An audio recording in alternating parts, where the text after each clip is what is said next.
Hello everyone and welcome back to my channel. In today's video, we're gonna go ahead and talk about repotting your orchid as well as going through a repot. Now, bear with me as we go through this video because it was a bit of an unexpected repot. So, like many of you all, you may have just bought or purchased or received as a gift like I have for my birthday a few weeks ago, a nice big moth orchid or Phalaenopsis or just add ice orchid, whatever you want to call it. These big department store orchids come to us for us to enjoy these big, beautiful blooms. Now, I received this orchid about 2 weeks ago, roughly on March 12th, and today is the 23rd, so here we are 11 days later, and my blooms are fading, as well as the leaves becoming a bit dehydrated and just not looking well. So this is normally a sign to go ahead and repot the orchid. Now, I normally don't repot my orchids right away when I purchase them because I want to let them sit and adjust to my environment, and I want to enjoy those blooms. And I was really enjoying this orchid. Actually, the day that I got it, I was in an Uber ride coming home listening to Kanye West, and that's why the orchid's name is DONDA. Just an interesting backstory. Kanye West's mom is DONDA, and it's his new album. So I went ahead and named the Phal DONDA, and I'm a little sad she's fading so quickly, but we're gonna go ahead and remove her from the pot because I don't know how long she's been in bloom. I don't know how long she's been in this setup, but I do know that I do want to transition her into something that better suits my environment, or maybe find out that I'm going to leave her there. So let's go ahead and talk about what you do when you first buy this. What I did when I first bought her was put her away from the rest of my collection. So she lived in the bathroom because I wasn't sure if she came with any bugs or possibly any diseases, and I just wanted to enjoy the plant. My bathroom does have a southern window, good temperature, so it receives that morning light. Good temperature drops in the nighttime so the plant knows what's going on. And in the last few days, she just started to decline. Again, the flowers were fading. There was a single bud that did fall off, and now I'm seeing that the leaves are starting to droop. All these are normally signs of something wrong with the roots or something wrong with the plant in general. So we're gonna go ahead and get this out of the pot. So here we have the plant, and as you can see, my pot does have a lot of fixings on it, so we're going to start with these spikes. We're going to remove everything carefully because me, and like you should, you want to save everything, especially those twisty ties or clips. You want to save everything that you can. So you always want to start by just removing any of these fixings, the clips, the spikes, and you'll notice that the plant is most likely going to drop. The spikes will drop pendant. This is normally how the plant appears in the wild. Personally, I do love the pendant look.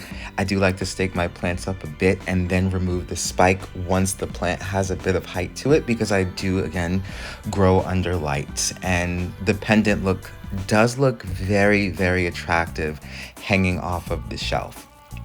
So next, after we remove these small fixings from the spikes, we're going to go ahead and remove the stakes here. Now, after removing the stakes, which is going to be very easy, just plop, plop, pull them right out. We're going to cut the spikes. Now, you don't have to cut the spikes. I personally do cut the spikes as we are addressing the plant during grow season. So as we approach spring, I want to promote more leaf growth as well as more root growth. And I don't want any more energy being put into these spikes. I don't want the plant to branch along an existing spike, which a lot of these orchids can do. So I'm just going to remove the spike with some sterile pruners. You can use scissors. I don't recommend breaking it, but if you can go ahead and just light a small fire or even spray with alcohol, I prefer lighting a match under, and just go ahead and cut the orchid or cut the spike as close to the base as possible. Later on in this video, we're going to see that we're actually going to cut the spike even more because this plant is pretty deep. So after you're done cutting it out, we're basically ready to pull the plant out. So let's see how these roots look. So as you can see here, we have so many fixings here in the pot. There's a lot of artificial moss here. So we're just gonna pull all this out. And as you can see, there's some tape. We're just gonna pull all this out, and actually the roots are pretty good. There's some small rot here that you can see on the bottom of the leaf, but the roots are pretty good. Now let's go ahead and examine this leaf a little further. As you can see, the leaf is separated. This rot here, thankfully, is not too bad. It doesn't look like it's spread. But again, I don't know how long it's been sitting here.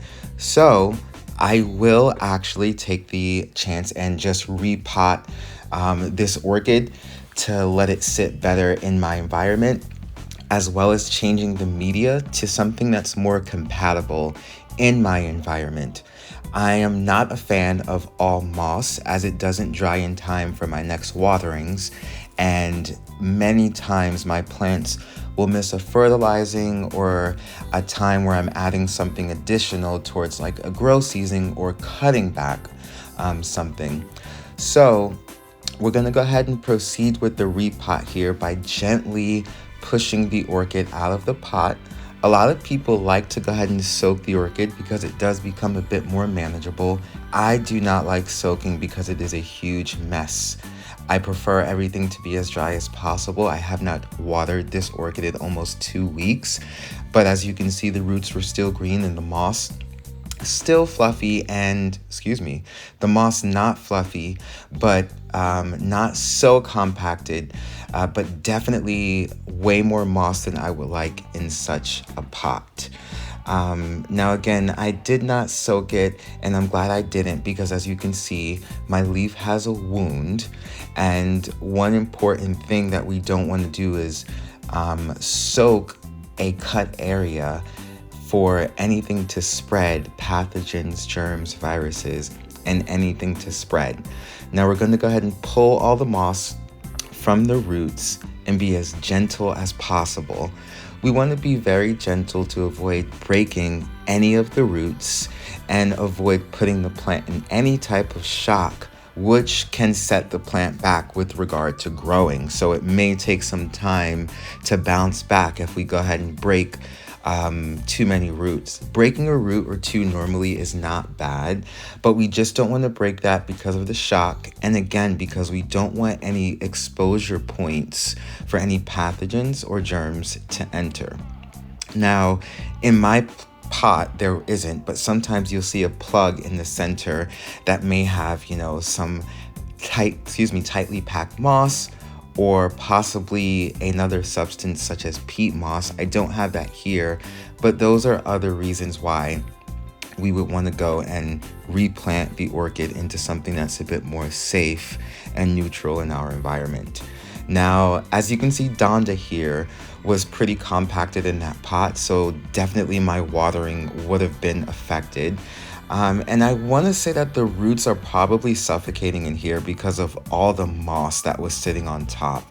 So that's probably why the water sat on that leaf, because I haven't watered this since it's been in my environment for almost 2 weeks. So that water, I just don't know how long it was sitting there, whether the people who gave it to me put the water there or if it was there prior to the purchase. Either way, I didn't water it. But luckily, we have a great root system. We have nice plump roots. Some of them may be a bit discolored, but as long as they're plump, those are the ones we want to keep. Now moving along, we want to go ahead and remove anything off of the orchid that is papery, thin, or basically easily removable. And those little wiry things that you see, we're going to see them cut a little later in the video, but we want to remove basically anything that is loose these papery roots, any old leaf remains that are at the base. These are going to be pretty easy to remove because most of the time they're going to be very thin, dead, dry, or wet. They're going to be some type of way that's easily removed from the orchid.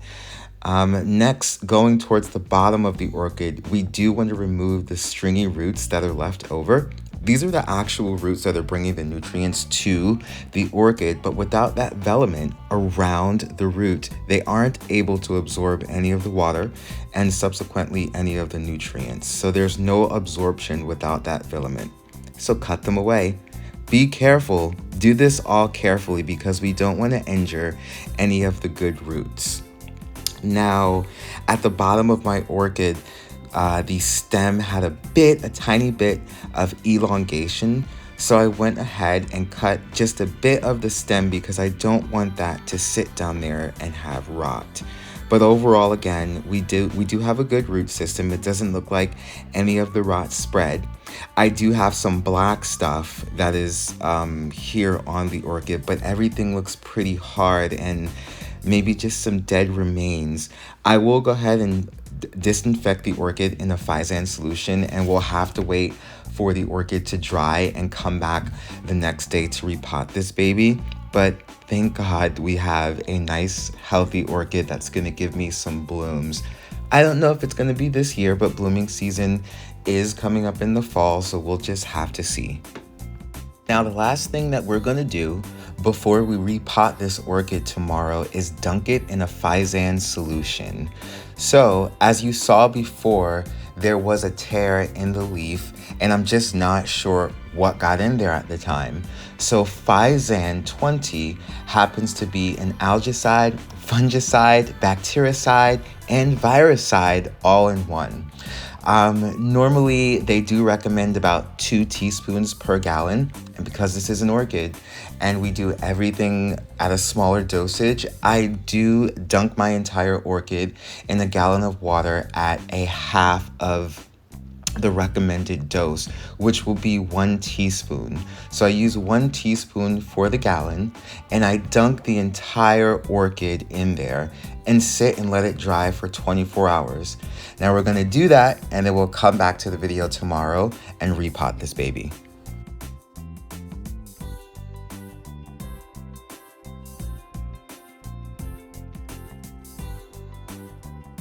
Welcome back. Now we're on the next day and we're gonna go right into choosing our pot. Now, choosing your pot size is all about the roots. It's all about the roots. You have to choose a pot that the roots are gonna fit comfortably in, sort of like your favorite jeans. Now, before we get into the pot size, I'm just gonna go into holes in the pot. I personally do use holes in my pots because I do use a bit of moss. If I don't use moss in the pot, I don't use holes because without the moss, it's gonna dry very fast and I don't need holes to help with that. And that's another video for another time because that'll get into the temperatures which I grow in intermediate warm, which most of our homes are. Now, to get into the pots again, there are a range of different pots, big to small, slotted and not slotted. The one thing that you primarily want to do with your orchid is pot it in something that has drainage at the bottom.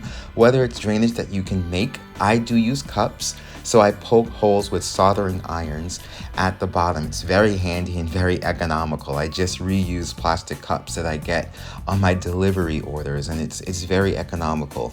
I do have a couple of pots, so that is also in my collection as well.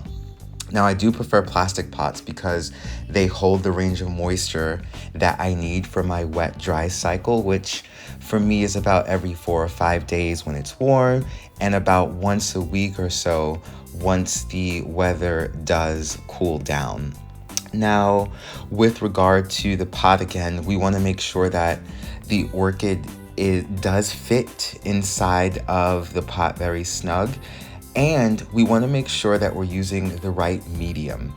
Now, I primarily use bark again with light moss from my dry cycle. And because this orchid has a bit of a thicker root, we're gonna go ahead and use a medium-sized bark, which has a pretty good drainage ratio for these orchids.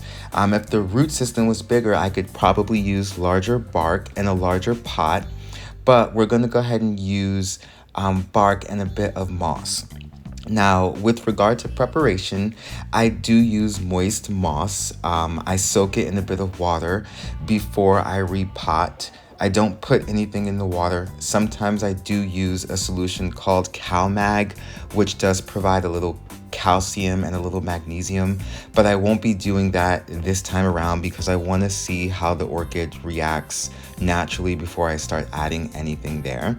So again, we want to make sure the roots fit in a nice pot. We don't want it too snug, but we do want the roots to fit nicely in the pot. If the pot's too big, the pot will stay moist for a very long time, which could throw off your watering cycle. So you want a very good fit pot. Me here, I'm gonna go ahead and opt for a cup. I do like the taller feel of this cup here. I do have a bit of a larger pot that can accommodate this root system, but it is a bit short, which most likely means that the orchid is going to push itself out a bit faster because the roots are going to grow down. And the larger pot I have, has slots in it, and I really don't like to use pots with this many holes. I do like to poke a few holes in my cup, which I'll show you in a few. But with regard to a lot of holes, I don't like that because the roots are going to go crazy and I'm going to have to cut the pot open. It's much easier to cut the cup open. Now, I'm just going to show you really quickly. I do use a soldering iron to poke holes in the cup. Not too many. I do poke holes right in the bottom for the drainage and a few on the sides for aeration, only because again, I do use the moss and I want it to dry and be consistent. So I do poke holes in the side of my cup. If I did choose not to use moss for this, I wouldn't poke holes, but another reason I am putting moss is because the orchid came from moss, so I want it to go into a medium that's going to be a very, very smooth transition. Now, I do know that the roots may poke out just like they do in the other pot, but I'm not going to have that many holes, number one, and number two, I can just cut a disposable cup right open. Now, to get into repotting this, and before we do, I just want to show you something that I didn't show in the last video that I saw from reviewing the clips, and that is I did cut the spikes of the orchid a bit further down to the base, just down to the last node. I didn't cut them all the way down, just down to the last node. I don't want to go too far down because I don't, again, want too much exposure inside of the pot. So moving along into the potting of this orchid, I do use rocks at the bottom of the cup or pot for additional drainage as well as weight. And right on top of these rocks, I'm going to use some of that bark to promote a bit more drainage and a little moss to keep a bit of the moisture down there. Now, when I pot, I do prefer to separate my mix.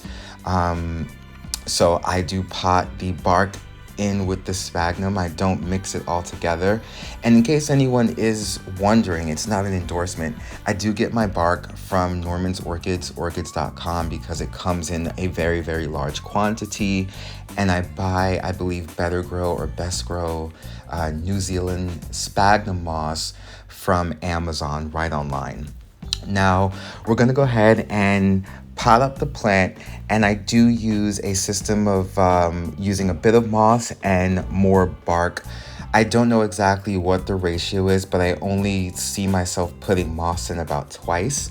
And I use a bamboo skewer just to even it all out and make sure that any gaps are covered. I don't like gaps because it promotes mold and moisture and humidity to sit in one spot in the pot, and I just want that drying.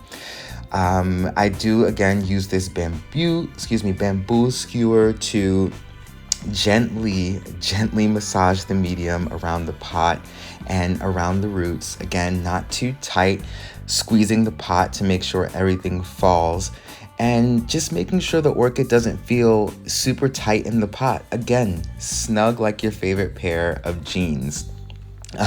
Forgive me for going in and out of focus here. There's a lot of moving parts with this video, and I'm trying to look at myself and keep a pace in speaking with you all. But again, we want to make sure that the medium stays fluffy and airy, but at the same time that we don't have air pockets. So we want medium in all parts of the pot or cup per se, if you are going to go by way of how I pot. And by keeping that fluffy, we're going to promote the easy drainage of the water through the pot when we water. And lastly, I do make sure that I put a layer of bark on the top. I did find this out from Miss Orchid Girl, that especially if you grow under lights, the algae is going to build up very faster, especially with moist medium, and it can prevent the medium from absorbing water. But this is why the Physand soaks once a month are also important, because it's an algicide. So again, I layer that at the top, and I do use slow release fertilizer. So when I put that, it does go through the pot but gets stuck in the moss, which is why I make sure that's nice and even throughout. And here we are with the finished product. And I'm most likely going to put this right on the grow shelf, as you've probably noticed in the background picture of this video. It's right to the right of my humidifier there in its new cup and new home. And I don't know, hopefully it'll spike under the lights next season, but I will be sure to provide an update on how this Phal's going after this quick and sudden repot that took me off guard. I hope you enjoyed. Leave some comments down in the section. Share your experiences. My handles are up here on the screen for social media. You can follow me on Instagram and Facebook, where I probably will be posting photos of this plant and sharing the progress or decline of the orchid. So that's it for Phal DONDA. See you next video, guys.